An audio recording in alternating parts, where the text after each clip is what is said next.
ये बारिश तो रुकने का नाम ही नहीं ले रही। 2 दिन बीत चुके हैं, गांव की सारी सड़कें बर्बाद हो चुकी हैं। यहाँ तक कि अपने पंडित जी की तो झोपड़ी तक रह गए। पता नहीं भगवान अपना कहर हम जैसे गरीबों पर ही क्यों बरसा रहा है।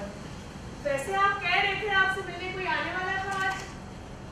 अच्छा हाँ, बुआ साहब काफी पुराने दोस्त है मेरे और बिल्कुल ही अलग किस्म के। ये देश भर घूमते रहते हैं। हाँ बोलो, पिछले 3 साल से आसाम के जंगलों में भटक रहे। ये अभी पिछले हफ्ते ही लौटे। बड़ी अजीब शौक है उनकी। उनके तांत्रिक विद्या, जादू टूटने जैसे विषयों में अलग अलग कहानियां सुनाया करते थे। तुम देखना, आज भी किसी न किसी कहानी का जिक्र तो जरूर ही करेंगे। ये 9 बजे ही आने वाले थे। जरूर इस बारिश के चलते देर हो गई होगी। विशाल बेटा, बाहर बारिश काफी हो रही है। आज काम पर जाना जरूरी है क्या? कल चले जाना।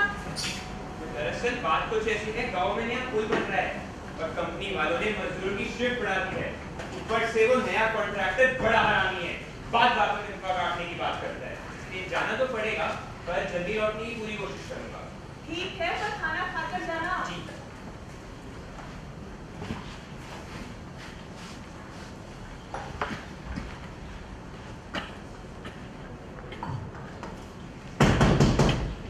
लो, लगता है बुआ साहब आ गए। रुको रुको रुको, मैं देखता हूँ।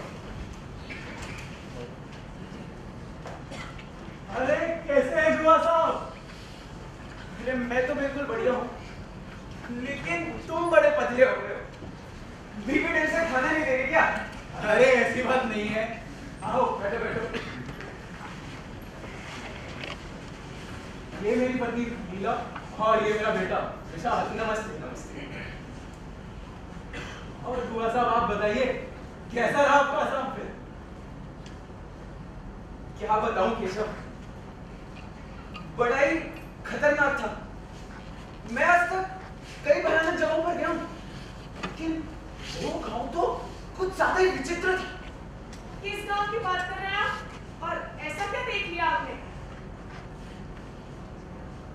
मायोंग नाम था उस गांव का। उत्तरी असम के घने जंगल के ठीक बीचों बीच थी वो जगह। वो बड़ी खौफनाक जगह थी। बाकी लोग भी ठीक नहीं थे। तंत्र विद्या, जादू टोने में कुछ ज्यादा ही भरोसा रखते थे। कहा जाता है बाकी सभी लोग एक ही जनजाति के हैं। कई साल पहले वहां एक प्रथा शुरू हुई थी। गांव के हर निवासी को अपने किसी दोस्त, करीबी संबंधी और यहां तक कि परिवार वाले तक की बलि चढ़ानी होती थी।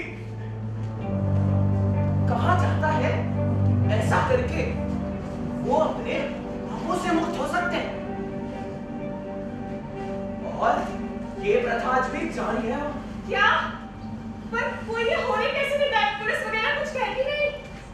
भाभी जी, पुलिस का तो वहां नाम और निशान नहीं है। उल्टा गांव वाले सबका समर्थन करते हैं। यहां तक कि बलि के लिए चुना जाना तो एक गर्व की बात माना जाता है।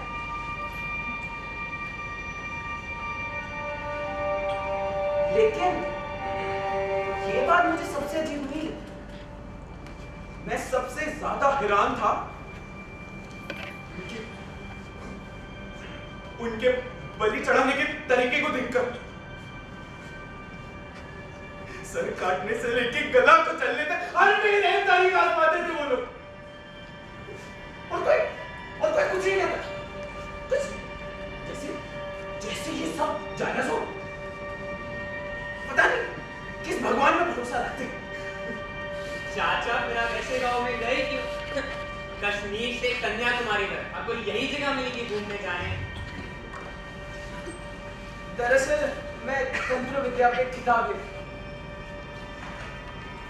उसी की खोज में वहां गया था। वैसे तुम्हारे हाथ में क्या है? कुछ भी नहीं। अरे ऐसा क्या है तुम छुपा रहे हो?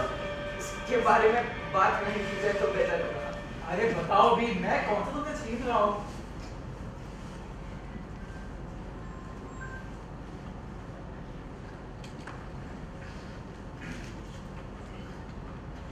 इसके बारे में सुनकर इसे छीनना भी नहीं चाहती।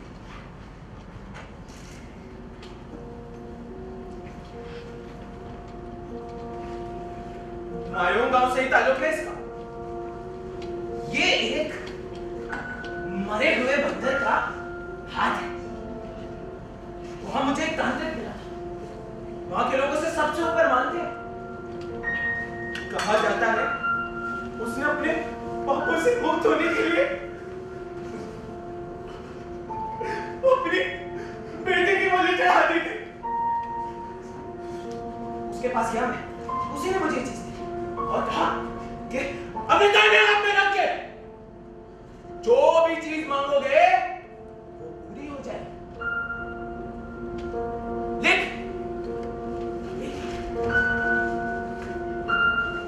इसके बहुत ही खराब परिणाम होंगे, ऐसे परिणाम जिसके बारे में ना तो तुम सोच सकते हो ना मैं।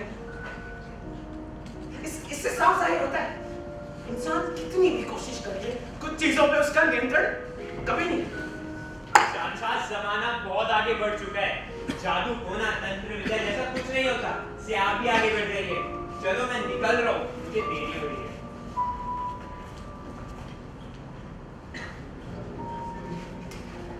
मेरी बात को हल्के में मत लेना केशव।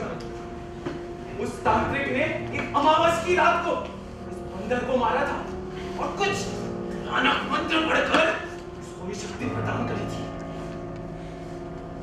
इसे इसे ऐसे 3 लोग इस्तेमाल कर सकते हैं और हर एक आदमी को ये 3 चीजें मिलेंगी। मां, क्या किसी ने इसका इस्तेमाल किया है?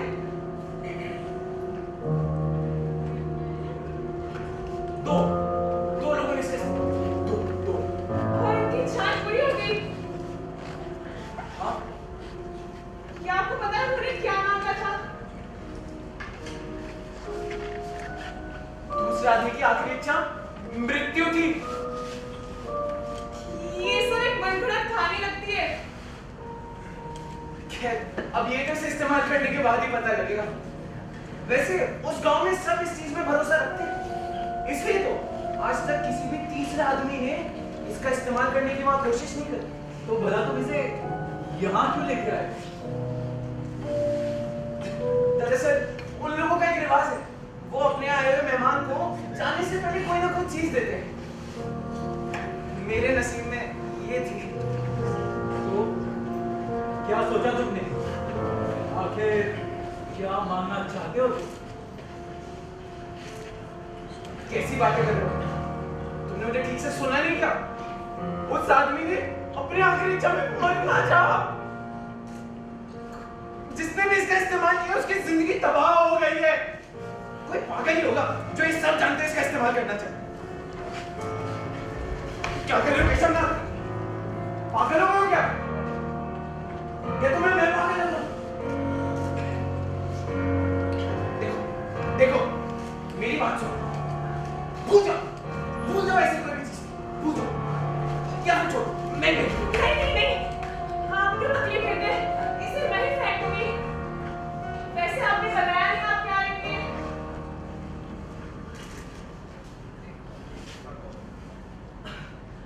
जी शुक्रिया, मुझे घर लौटने में भी देरी हो रही है और बारिश भी अब हल्की हो गई है, तो चलता हूं मैं, फिर मिलूंगा। लेकिन जाने से पहले तुम्हें बस एक बात बोलना चाहूंगा। बड़ी ही अभद्र घटना को अंजाम दिया उस निर्जीव हाथ ने। मेरा यकीन मानो,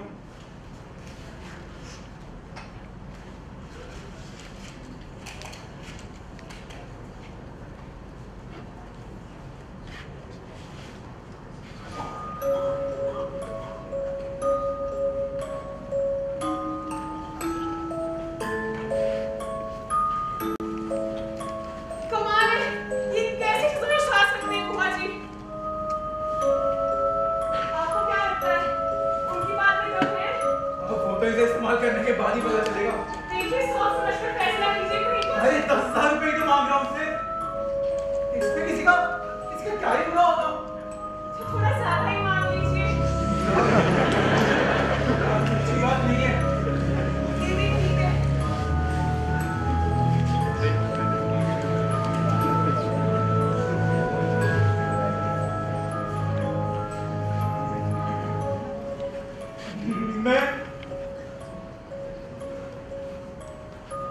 मैं 10,000 रुपए की मांग करता हूँ।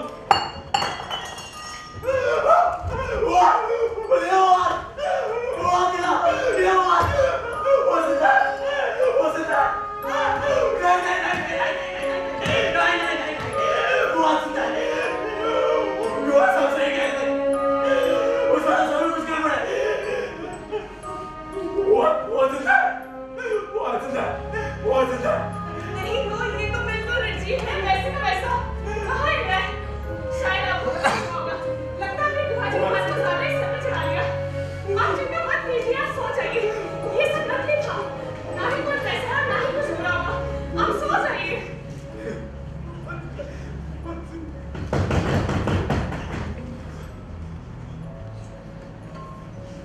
अब इस वक्त कौन आया? मैं देखता हूँ।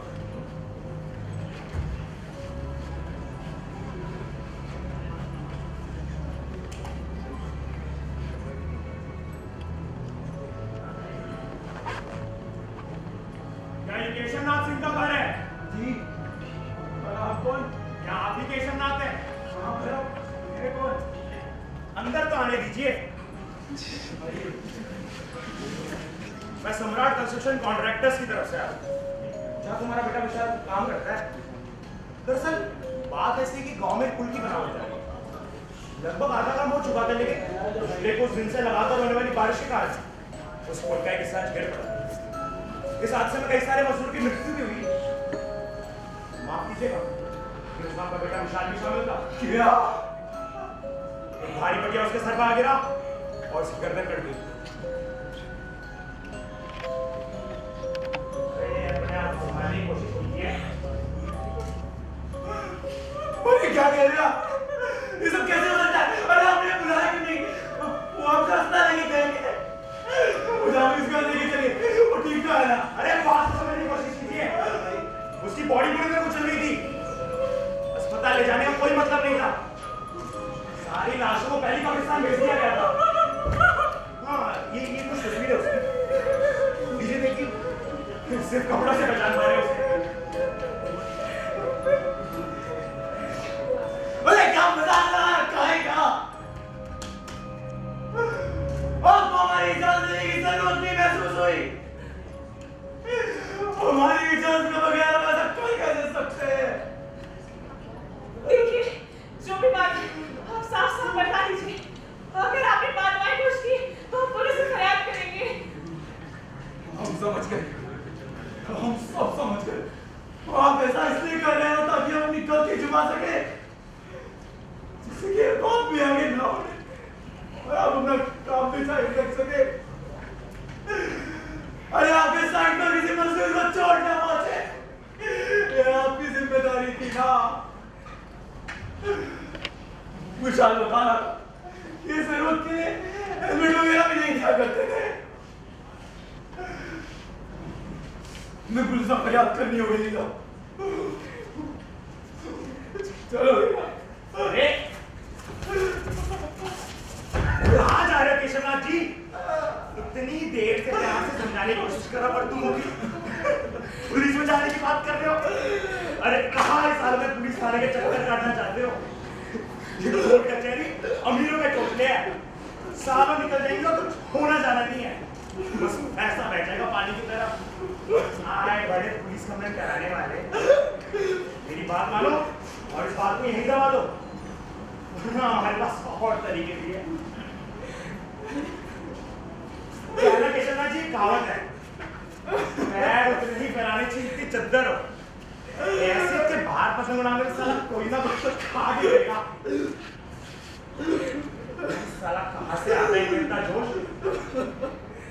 ऐसे बनता तो नहीं है, लेकिन हमारे कंपनी वाले भूषण साहब बड़े दयालु इंसान है। तुम्हारी नुकसानियत 10,000 रुपए भिजवाए हैं। यहाँ स्टोर पर जा रहा हूँ। इसे भगवान की देन समझिए और खुश रहिए, समझे? चलते हैं।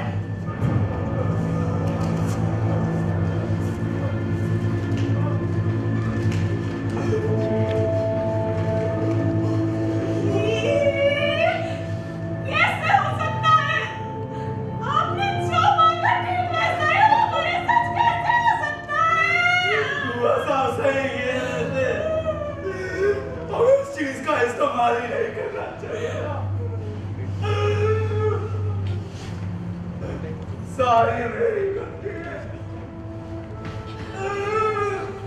पता नहीं विशाल को किस कमरे में दफनाया होगा।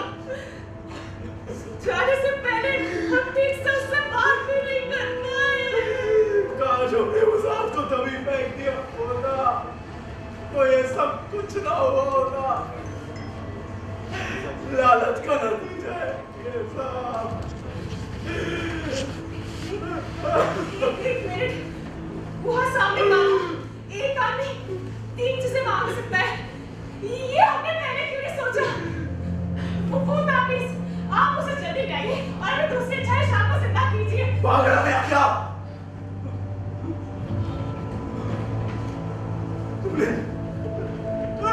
तुमने ये तस्वीरें नहीं देखी?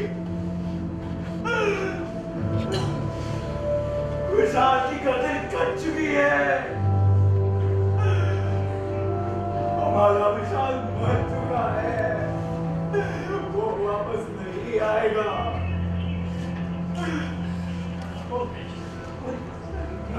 करने से कौन सी उल्टी मुसीबत हाथ पड़े? अरे कोई मुसीबत आएगी हम झेल लेंगे, मगर शायद हमारे पास होगा। कोशिश करो। ये सब बहुत खतरनाक साबित हो सकता है। ना जाने ऐसा करने से क्या बुरा हो जाए। बुआ सामने कहा था बुआ सामने कुछ सही नहीं होगा ऐसा कहने में।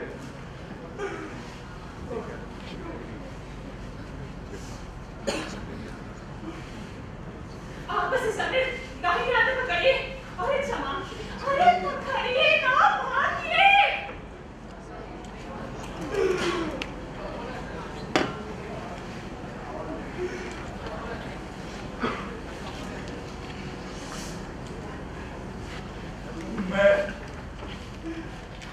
मैं अपने बेटे विशाल को फिर से जिंदा देखना चाहता हूँ।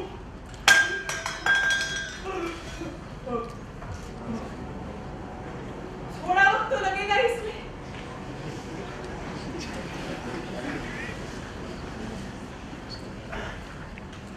मगर नीलम ने एक बात नहीं सोची। विशाल का सर कट चुका है। पिछले 2-3 घंटों से उसकी लाश किसी सभी नीचे दफ्न है।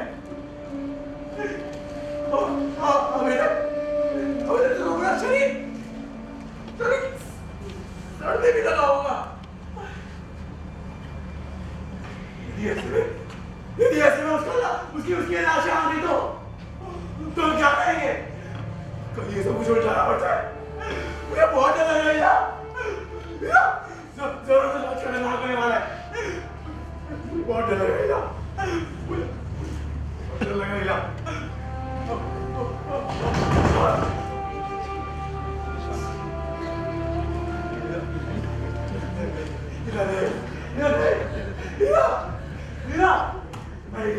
तुम दरवाजा नहीं खोलोगी नीला?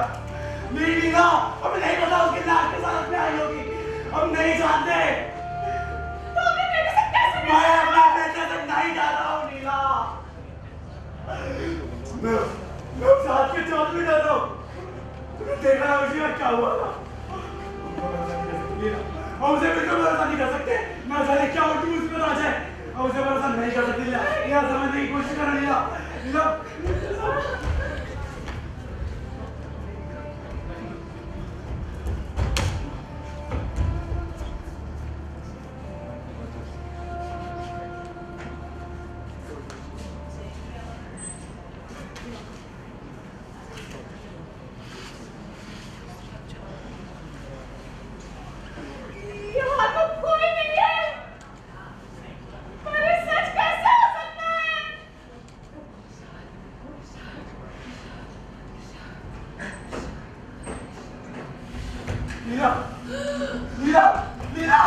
लीला लीला लीला लीला लीला लीला लीला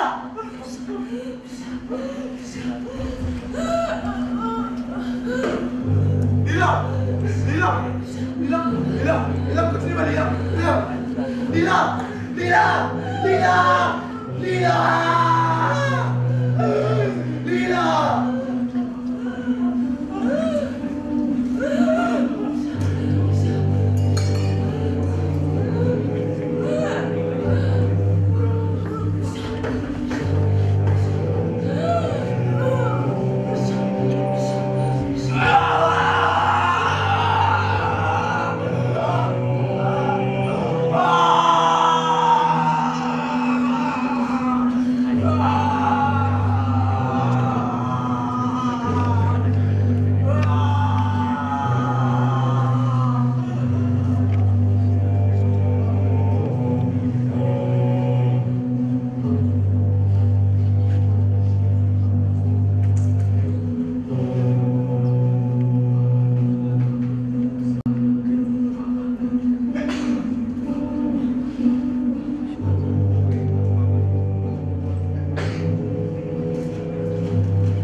जाने से पहले बस एक बात कहना चाहूंगा।